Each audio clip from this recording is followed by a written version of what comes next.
Hola, buenas tardes a todas las personas presentes el día de hoy. Bueno, pues es un gusto saludarles dentro de esta ruta a la LECOI, que es un evento que estamos organizando para el primer fin de semana de febrero, donde justamente vamos a reunir a más de 200 delegados a nivel nacional, delegados y delegadas de una gran variedad de regiones y del país, donde justamente les vamos a formar para incidir en las políticas públicas climáticas, no solo a nivel local, sino a nivel internacional también. Vamos a explicar todos los mecanismos de la Convención Marco de las Naciones Unidas sobre el Cambio Climático, el Acuerdo de París, y justamente uno de los ejes transversales pues es alimentación, por el cual el día de hoy estamos aquí. Entonces, muchas gracias a todas y todas las personas que nos están viendo en este momento. Una disculpa por el tiempo, vamos un poquito tarde, pero bueno, vamos conforme al programa. Entonces, les voy a dar el uso de la voz a nuestra ponente del día de hoy, que es Perla Anerol Cifuentes García. Ella es licenciada en Ciencias Ambientales, activista del movimiento antiespecista en México, es participante de organizaciones como Animal Rebellion, Vegan Outreach y Fridays for Future.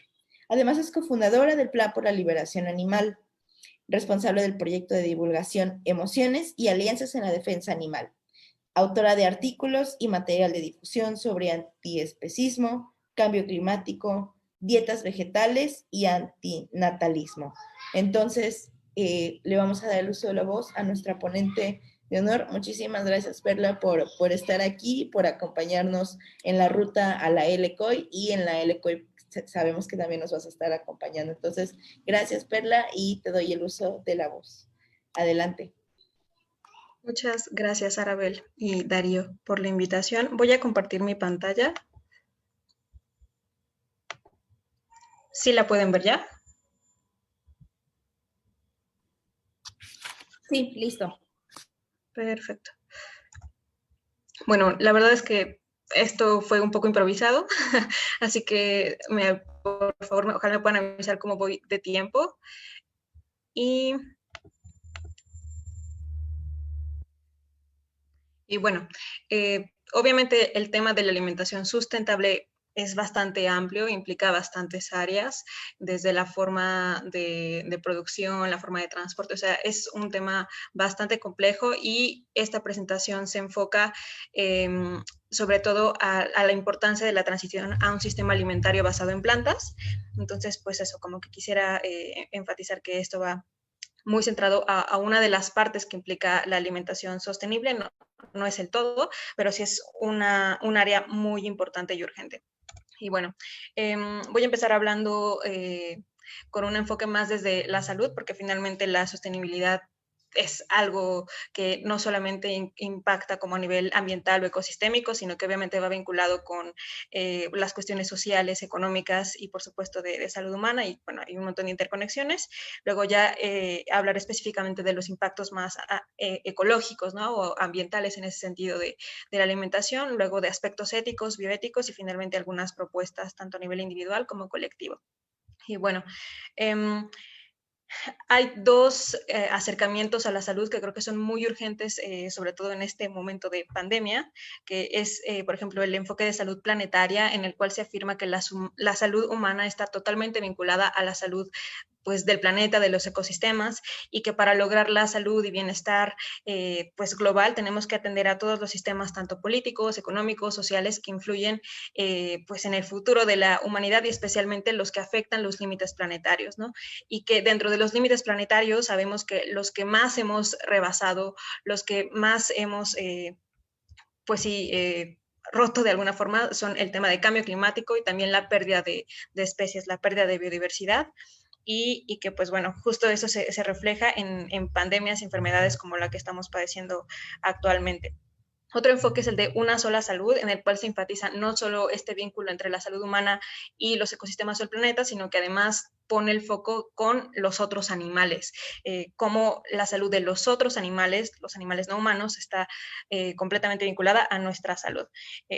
Aquí otra vez creo que vale la pena pues darnos cuenta de que los humanos somos eso, animales, no somos una cosa superior y especial, sino que somos parte de este entramado de la vida y somos tan parecidos a diferentes niveles al resto de animales que por eso mismo también somos vulnerables a lo que les ocurre a estos otros individuos. Y bueno, igual creo que vale la pena hacer la reflexión de esta interconexión aún a nivel solo humano, otra vez pensando en la pandemia, porque pues todas las desigualdades que vemos a nivel, por ejemplo, de cuestiones económicas entre países o entre clases o entre grupos humanos, también están pues mostrando que o sea, no vamos a, por ejemplo, salir de esta pandemia si no todo el mundo obtiene una vacuna, ¿no? Si no todo el mundo tiene acceso a la salud, si no todo el mundo está en posiciones pues, de equidad y de justicia, y que no basta con que ciertos grupos humanos estén bien para... O sea, que eso, estamos interconectados, no sé, creo que es algo que últimamente he estado pensando mucho y vale la pena que lo tengamos bien presente. Y bueno, en el caso de la COVID-19, pues se trata justo de una enfermedad zoonótica, es decir, una enfermedad que pasó de otra especie animal a la nuestra. Este tipo de enfermedades pues son un grave problema. Se estima que el 60% de todas las enfermedades infecciosas en humanos son de este tipo, son de origen zoonótico, y hasta el 75% de las enfermedades infecciosas emergentes también serían de tipo zoonótico. Y pues en el caso de la COVID, pues se ha hablado como de varias posibilidades, ¿no? Bueno, de mercados húmedos donde se explota, mata, se come directamente a los animales, o sobre todo que también hay muchos animales silvestres allí presentes. Se habló de la posibilidad de que fuese por un murciélago o por los pangolines, que los pangolines son los mamíferos más explotados, más traficados en el mundo, están en serio peligro de extinción. Y se habló de que pudo haber sido de forma directa, o sea, directamente al consumir o tener contacto con este tipo de animales, o de forma con algún tipo de intermediario, ¿no? Por ejemplo, que pues, el murciélago contagiara a un cerdo o algún animal que hemos domesticado y que explotamos y comemos, y entonces a partir de eso fue que nos contagiamos. Y bueno, la COVID-19 no es la única enfermedad de este tipo a la que nos hemos enfrentado o nos enfrentamos actualmente. O sea, influenza aviar, ébola, SARS, MERS, la gripe H1N1, que esa surgió hace 10 años justamente en granjas de cerdos aquí en México, en Veracruz, pues son este resultado de toda esta explotación y violencia a los animales, ¿no? Ya sea de forma directa, cosas que surgen en las granjas con los animales asesinados, o por la destrucción de los ecosistemas derivada también de esta explotación animal. Y pues justo un informe de la ONU y otros organismos respecto a cómo prevenir la próxima pandemia resalta que el principal impulsor de zoonosis es el aumento en el consumo de carne. Y esto otra vez sería tanto de animales que hemos domesticado como de los animales silvestres. Luego, los siguientes impulsores que allí marcan es la intensificación de la agricultura, la explotación de la vida silvestre, puede ser para alimentación o para otros fines, cambio climático, urbanización, industria, transporte. Los primeros 4 pues están vinculados de alguna u otra forma con comer animales, con explotar animales.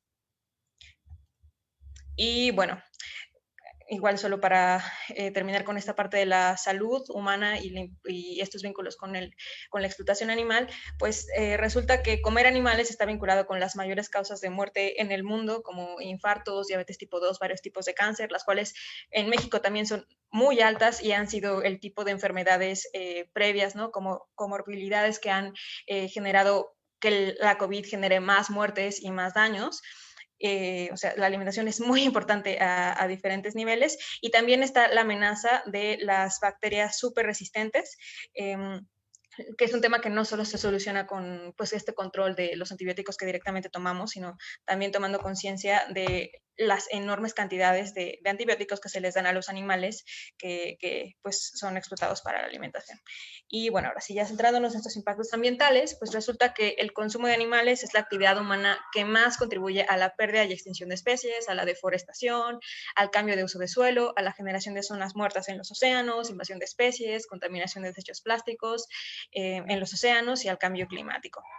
Y bueno, estas imágenes creo que igual vale la pena pensar un poco que los animales que más son explotados actualmente son precisamente las aves, o sea, como los pollos y los peces, ¿no? Hemos llegado a un nivel de una cantidad tan enorme de miles de millones de individuos que matamos cada año. Se estima que son alrededor de 74.000 millones de animales terrestres que comemos cada año. Es como si matáramos a toda la población humana y eso lo repitiéramos 10 veces, y eso es solo los animales terrestres y solo en un año. Los peces y toda la fauna marina, ni siquiera tenemos datos de cuántos individuos matamos. Y igual, para darnos cuenta como de estas cifras, hubo un estudio respecto a la biomasa en el planeta, en el cual se encontró que el 60% de los mamíferos, de la biomasa de mamíferos en el planeta, serían los animales que explotamos, los animales que comemos, que hemos domesticado, y el 36% seríamos los seres humanos. Entonces, nuestra especie y las poquitas especies de mamíferos que explotamos y matamos somos el 96% de mamíferos, y solo el 4% son los millones de mamíferos silvestres. Es muy impactante como ver estas proporciones de quienes estamos pues habitando mayormente el planeta, y además en el caso de los animales explotados pues solamente los traemos para matarlos, y en el caso de las aves la proporción es alrededor de 70% aves que explotamos, sobre todo los pollos, y el 30% son las especies silvestres. Y bueno, en cuanto a la deforestación, pues la agricultura en general es de las actividades pues, que más uso de suelo y deforestación implica. Me parece que es 1/3 de la superficie terrestre libre de agua que implica la agricultura, pero pues de esto, el 83% de esta tierra agrícola en el mundo es para la producción de carne y lácteos, ¿no? Y esta deforestación pues sigue en aumento, sobre todo debido a ciertos países, ¿no? Con más riqueza, y bueno, conforme o sea, no solamente los más ricos, sino conforme se va aumentando los niveles de ingresos, se tiende a aumentar esta demanda de consumo de animales. También en cuanto a uso y contaminación de agua, la ganadería utiliza cerca de 1/3 del agua dulce disponible. En la gráfica se puede ver un poco estas huellas hídricas de diferentes alimentos y cómo los productos derivados de explotación animal pues requieren mucha más cantidad de agua que los de origen vegetal, especialmente la carne de vacas, por ejemplo. Y también es un gran foco de contaminación, ¿no? Sobre todo pues porque estos miles de millones de animales pues generan desechos, sí, de todo tipo, ¿no? De heces, sus orines, y bueno, ya ni hablar como de todo lo que implica la parte agrícola de alimentarles. Pero bueno, este tipo de residuos a menudo no tienen mucho control, y entonces pues terminan desbordándose y generando todo tipo de contaminación, ¿no? Tanto en suelo como en agua como en aire, siendo focos de infección para la gente que vive allí cerca. Este tipo de situaciones ocurren, por ejemplo, en Yucatán por granjas de cerdos, y es un grave problema ambiental y de salud pública humana. También en cuanto a contaminación de plásticos, o sea, sabemos que esto es así un problema que cada vez se ha legislado más, se han tomado medidas que son muy importantes, pero resulta que, pues, según un estudio, el 46% de los plásticos en el mar son redes de pesca. Esto pues no solamente afecta de esta forma, ¿no? Con animales que son capturados ahí accidentalmente y que mueren, sino pues ya sabemos todo lo que implica cuando se terminan desintegrando y generan microplásticos, o sea, como toda una cadena de afectaciones, y pues bueno, tenemos que tener en cuenta esa afectación del plástico y lo que de por sí implica, ¿no? Las redes y la pesca, que es sistemáticamente arrasar con toda la vida marina, tanto de los animales que se quieren directamente explotar, como de los que de forma incidental caen en este tipo de redes. Y bueno, ahora sí, ya enfocándonos a cambio climático, pues creo que, bueno, aquí un pequeño repaso, ¿no? Sabemos que el impacto ambiental estaría determinado por 3 factores: por la población, por el consumo y por la tecnología. También pues a nivel sistémico no podemos dejar de mencionar al sistema económico capitalista basado en la explotación de todo tipo de seres. Y en cuanto a sectores, pues hay algunos que tienen mayor relevancia. Por ejemplo, en México, el sector sería el orden de impactos de emisiones en México. Primero el sector de energía eléctrica, luego el transporte, luego la ganadería y los residuos, ¿no? Entonces, pues hay como diferentes formas de verlo, pero creo que hay que pensarlo como una responsabilidad que es común a todos los seres humanos, aunque claro, de formas diferenciadas, ¿no? No todos los individuos tienen el mismo impacto, ni los sectores, ni los países. Las medidas pues tienen que ser distintas. Pero bueno, algunos datos. Se estima que los gases de efecto invernadero directos derivados de la ganadería a nivel global representarían del 14 al 18%. Si se contara como todas las emisiones indirectas, todo el ciclo de vida de este consumo de productos de origen animal, hay estimaciones que afirman que podría llegar hasta el 51% de las emisiones globales. Y bueno, como decía, en México la ganadería es el tercer emisor de gases de efecto invernadero. Lo otro es, pues, no, digamos, un ejercicio de imaginación. Si la ganadería fuese un país, sería el segundo más contaminante, ¿no? Con estas 7.1 gigatoneladas de CO2 equivalente cada año.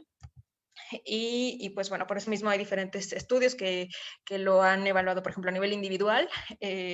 Esta y que han encontrado que la alimentación basada en plantas, pues sería el tipo de cambios con alto impacto para disminuir este tipo de emisiones, ¿no? Los otros pues están enfocados sobre todo al transporte, ¿no? No tener coche, reducir vuelos, etcétera. Y también aquí, por ejemplo, mencionan el tema de la reproducción humana, ¿no? Considerar como, pues, tener un hijo menos o no reproducirnos, lo cual es un tema que además en términos éticos creo que también es muy importante de reflexionar.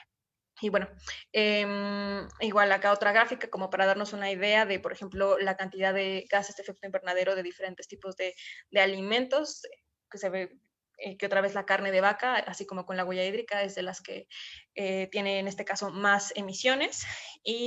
Bueno, igual carne de cordero, los camarones, los peces de piscifactoría, cerdo, pollo, queso, etcétera. Y abajo pues vemos las diferentes proteínas de origen vegetal por ejemplo, el tofu, que sería la que tiene más alta, el tofu de soya sigue siendo una cantidad de emisiones mucho menor que los huevos, por ejemplo, ¿no? Y pues otra propuesta que viene justo con el enfoque de salud planetaria es lo que han propuesto los científicos de la comisión de Eat Lancet, donde ellos afirman que pues para hacer frente a todas estas problemáticas, tanto de salud humana como ambiental, es necesario que los países generen un compromiso hacia la transición a dietas saludables que estén basadas principalmente en productos de origen vegetal. Si ven el plato, los únicos productos de origen animal, las porciones que estarían como permitiendo es la parte rojita donde viene la vaca por ejemplo, los productos lácteos, la parte en azul. Es una cantidad mínima la de productos de origen animal que serían aceptables como nivel de sustentabilidad, pues, sin considerar la ética, básicamente, ¿no? O sea, solo considerando estos impactos ambientales y de salud. Pues diferentes reportes, estudios científicos, pues han hablado como de este tipo de beneficios, tanto en por ejemplo, disminución de la deforestación o de gases de efecto invernadero. Esto también ha sido incluido en reportes del panel intergubernamental de cambio climático, por ejemplo, ¿no? Donde, pues, para lograr las metas de no superar los 1.5 grados centígrados de aumento en la temperatura global, pues se necesita disminuir este consumo de animales, inclusive otro artículo firmado por 11.000 científicos donde hablan de la necesidad de aceptar que estamos en una emergencia climática y señalan una serie de medidas que también incluye la disminución del consumo de animales, ¿no? Y algunos estimados son que si globalmente se adoptaran dietas totalmente vegetales, llamémoslas veganas, se reducirían el 70% de emisiones de gases de efecto invernadero derivadas de la actividad agrícola y el 75% del suelo agrícola que también se podría liberar, ¿no? Inclusive se podría pues destinar a la conservación o a la recuperación. También se estiman que se salvarían 8 millones de vidas humanas. Esto era pues pensándolo en los problemas de diabetes, cáncer, problemas cardiovasculares, también el ahorro económico que traería no generarse todas esas enfermedades. Bueno, si además estimáramos como cuántas pandemias y cosas de otro tipo y enfermedades zoonóticas quizá nos evitaríamos con esto, podría aumentar, ¿no? El número de vidas salvadas y de gastos evitados. Y bueno, por último, o casi por último, quisiera agregar como este otro aspecto para tomar en cuenta, que es la cuestión ética y bioética. Es decir, el pensar cómo es que nos relacionamos con otros, no solo humanos, sino con los otros seres vivientes y en particular con los demás animales. Ya llevamos varias décadas con esta propuesta de lo que implica el especismo, que es la discriminación por motivo de especie, y que no solamente es un prejuicio individual, sino que también es un pues, sistema de dominación y opresión que hace normal, legal, que naturaliza toda esta explotación y violencia hacia los otros animales, pero que es igual de injusto e innecesario que el machismo, el racismo, la homofobia o cualquier otra forma de discriminación, de opresión, de dominación y que, bueno, sí, yo me atrevo a afirmar que esto también está en la base de pues, la crisis climática y la crisis socioambiental global, ¿no? Tiene que ver con cómo nos relacionamos con otros individuos, con este antropocentrismo, con este asumir que los humanos somos los únicos importantes en el planeta, que solo importan nuestros intereses, que los otros solo existen para ser explotados, usados, y que además estas mismas formas de dominación luego pues benefician a ciertos humanos en específico, ¿no? O sea, dentro de los humanos también existen todas estas desigualdades y pues sí, si no transformamos nuestra forma de relación con los demás animales y con la naturaleza, me parece que de fondo no vamos a atender a las estructuras que están causando pues todos estos problemas ambientales y sociales, ¿no? No es solamente cosas técnicas, sino también pensar en los valores, emociones que están detrás, ¿no? En la ideología que está detrás de todas estas formas de explotación y de dominación. Y pues un ejercicio que creo que es muy interesante para cuestionar este especismo es preguntarnos qué vemos cuando observamos a este tipo de animales, ¿no? Vemos, por ejemplo, a un perro y pensamos que es un amigo o acaso lo vemos como comida, ¿no? A un cerdo, ¿por qué lo vemos como comida y no como un compañero? A los gatos, a los pollitos, ¿no? ¿Por qué algunos son productos? ¿Por qué algunos son recursos? Materiales para pues experimentar, para comerlos, para vestirlos, para entretenernos con ellos, y a otros sí que les damos cierta consideración o más respeto o más cuidados o hasta derechos legales de algún tipo. Cuando al final absolutamente todos los animales, incluidos nosotros, los seres humanos, pues al tener sistema nervioso central somos capaces de sentir dolor, placer, tenemos intereses básicos, comunes, y habría que pensar pues esto, ¿no? ¿Cuáles serían nuestros deberes, obligaciones para este tipo de individuos? Especialmente cuando no estamos en grandes dilemas éticos, ¿no? O sea, por ejemplo, este tema de las vacunas y la experimentación en animales es un tema complejo, pero lo de comer animales en muchísimos contextos ya es totalmente innecesario, o sea, no hay justificación real, más bien tendríamos que estar pensando en cómo transitamos a formas más éticas porque hay posibilidades, ¿no? No necesitamos de eso ni para estar sanos y obviamente no para estar pensando en la sustentabilidad o en la justicia. Pues bueno, también creo que vale la pena ver a estos individuos pues como por todo el proceso que lamentablemente los forzamos a vivir, ¿no? O sea, son estas vidas que solo son traídas al mundo para ser explotadas y para ser matadas.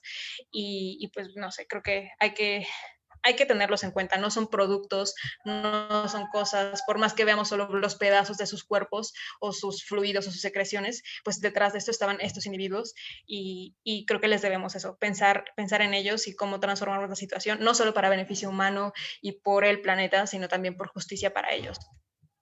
Y bueno, un par de documentales como vinculados a esto. El de Cowspiracy va muy enfocado solo a los impactos ambientales, tienen un montón de referencias científicas, también las tienen ahí públicas en su web, y los otros pues sí están más enfocados a la ética, ¿no? El pensar pues, investigaciones sobre mataderos en México o en general las relaciones de explotación con los animales para todas las actividades humanas, no solo la alimentación como Dominion o Airlings. Les invito a que lo vean, aunque estén fuertes. Y pues bueno, algunas soluciones para este tipo de cuestiones, pues adoptar dietas basadas en plantas, pero que no se puede quedar en una cosa solo a nivel individual, sino que tiene que ser una transición también colectiva y de facilitar ese tipo de opciones que no sean o sea, algo difícil o caro o solo para ciertos sectores, sino que veamos que esto puede ser para absolutamente todo tipo de personas. Y para transitar a ese tipo de sistemas alimentarios basados en plantas, pues de forma más institucional se han propuesto modificar los menús, por ejemplo, en escuelas, en algunas cuestiones de gobierno, o que al menos haya si no transformar completamente o en ciertos porcentajes, que al menos haya opciones vegetales siempre, ¿no? O continuamente. También se podría, por ejemplo, cambiar las recomendaciones dietéticas, como lo que mencionaban en Eat Lancet, y que en teoría me parece que el Instituto de Salud Pública aquí en México ya tenía más o menos en cuenta este tipo de estudios. También a nivel económico, ¿no? El repensar qué se subsidia, a qué se le ponen impuestos. Hay algunas propuestas de que la carne o los lácteos o los productos de alimentación de origen animal, y bueno, y en general productos de alimentos que generan más emisiones de gases de efecto invernadero, por ejemplo, pues que se les ponga impuestos.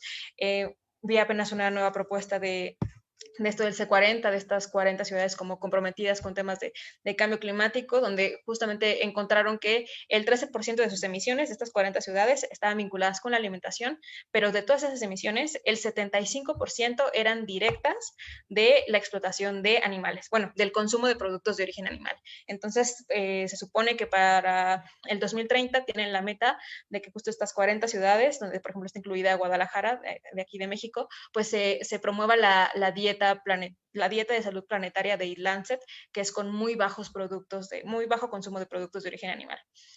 Y bueno, creo que hay que seguir hablando de este tipo de información. También, otra vez, considerarlo a nivel ético, bioético, y por lo tanto, pues, las propuestas del antiespecismo, ¿no? De rechazar esta discriminación y opresión por especie, o de forma afirmativa el veganismo.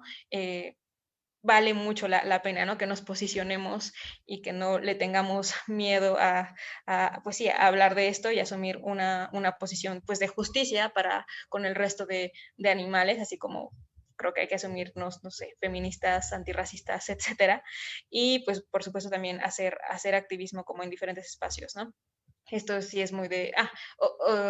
algunos cambios que se han hecho en algunas universidades, ha sido por ejemplo en Cambridge o en Harvard, donde justo están incluyendo este tipo de menús. Y bueno, sí, la invitación a que lo hagamos más colectivo, pero bueno, gracias por este espacio para pensarlo en cómo influir a nivel institucional, que creo que nos surge mucho y yo personalmente también creo que me falta mucho. Y pues ya, eso es todo.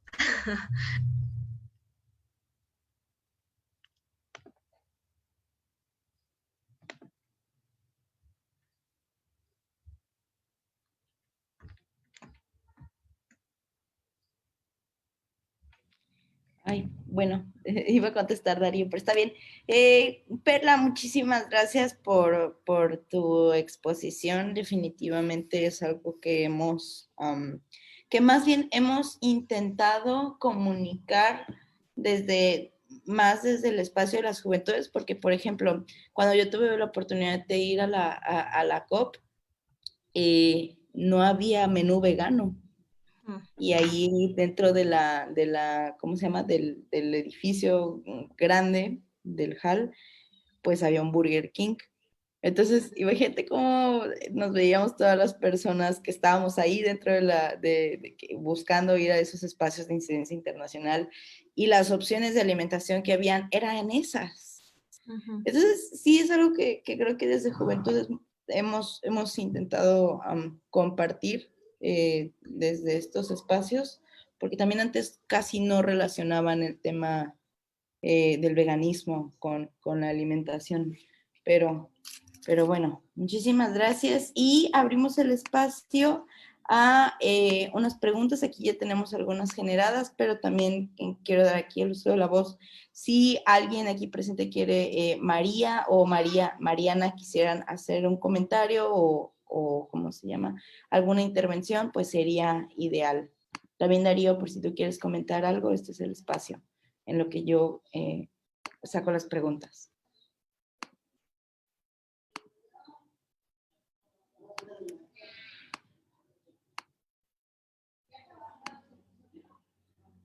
Ok, Darío me comenta que no.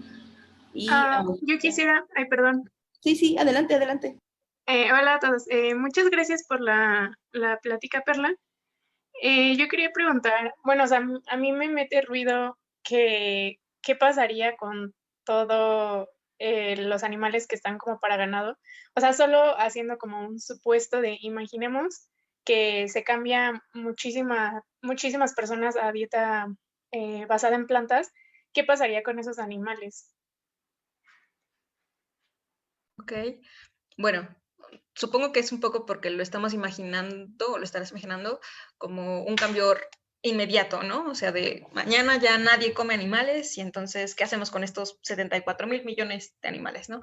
O no sé cuántos existan en este momento. O sea, eso sería un problema definitivamente, pero creo que es muy poco probable que este tipo de cambios ocurran de forma así espontánea, tan rápida. Más bien, en todo caso, es un proceso gradual y por lo tanto, pues creo que hay cierto espacio, ¿no? Para que básicamente se deje de producir estas vidas. O sea, estas vidas existen porque los humanos las traemos al mundo. En muchas ocasiones, o sea, sí, los hacemos nacer, los producimos para explotarlos y para matarlos. Si dejamos de producirlos, de explotarlos, pues eso, dejan de nacer, ¿no? O sea, no es que nazcan solo porque sí, ¿no? No es que solitos se hayan sobrepoblado, o sea, de alguna forma, ¿no? Sobrepoblado, no sé. O sea, son tantos animales porque así es como los producimos. Así que, no sé, creo que por oferta, demanda, si poco a poco esto va disminuyendo, si bajamos demanda de productos de origen animal o si se van poniendo como medidas para limitarla, pues van a ser menos animales los que traigamos al mundo para ser explotados y para ser matados. Hay algunos lugares donde se busca rescatar o atender a este tipo de individuos que han nacido para la explotación, ya sea que de alguna forma los logran rescatar, que ellos hayan escapado del camión cuando los llevaban al matadero, o sea, como casos así bien excepcionales de animales que se logran salvar o de activistas que logran salvar animales.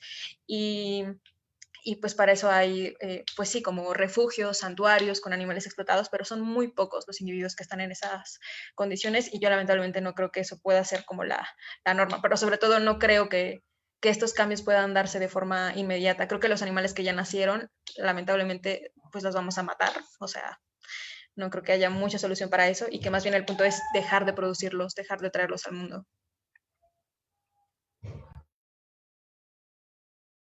Gracias. Muchas gracias por la pregunta. Entonces quisiera preguntar cómo, bueno, dentro de justo el contexto que están comentando, ¿cómo va el avance dentro de las políticas públicas para justamente encaminar pues a estas facilidades y cuáles son las áreas que lo están contemplando? La verdad es que justo no he visto mucho, o sea, creo que son casos así muy aislados donde se han logrado cambios. O sea, lo más interesante que he visto hasta ahora que puede tener un impacto más amplio es lo del C40, ¿no? Donde se están buscando comprometer con esto de dieta de salud planetaria para el 2030 y pues que incluye a varias ciudades. Pero más allá de eso no he visto grandes esfuerzos. Aquí en México tengo entendido que en Guadalajara las personas de Alianza Alimentaria han logrado igual un compromiso con, creo que fue el municipio de, no sé si fue en Guadalajara o en Zapopan, no recuerdo bien en qué lugar, pero para que igual bajen como los productos de origen animal, que sean principalmente dietas basadas en plantas. Me parece que en Playa del Carmen lograron algún comedor, que algún comedor del DIF se convirtiera a opciones vegetales. En Veracruz lograron que en algunas escuelas igual se adoptaran menús con más opciones basadas en plantas, con una mayor proporción basada en plantas, pero esos son principalmente como los logros que se han tenido. Creo que en Nueva York igual hubo un tema ahí en algunas escuelas, pero son casos muy aislados, no se ha hecho como un trabajo sistemático con esto y creo que es bastante urgente pensarlo y proponerlo y sí, aún falta mucho. Muchas gracias, Perla. La última, bueno, la siguiente pregunta la va a hacer Darío y ya él va a dar más adelante pues el cierre de esta jornada. Gracias y adelante, Darío. Sí, muchas gracias, Arabel. Perla, yo te voy a hacer una pregunta que me mandó justo Sammy, que está viendo desde el Facebook, y él menciona que ¿tú qué podrías decirnos sobre la resistencia a cosificar a los animales? Perdón, ¿la resistencia a cosificar a los animales? Sí, no sé si, bueno, supongo que Sammy nos estás escuchando, si puedes ampliar un poco más tu pregunta.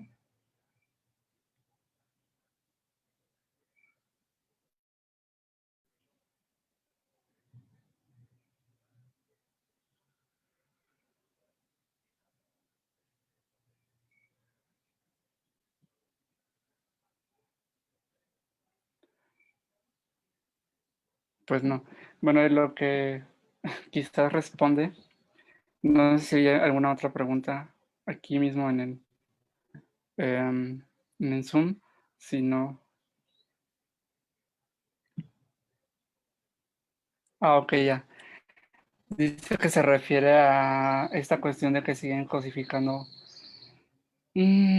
a los animales y que no los pueden ver como sujetos un poco similar a las personas o como similares a nosotros de alguna manera.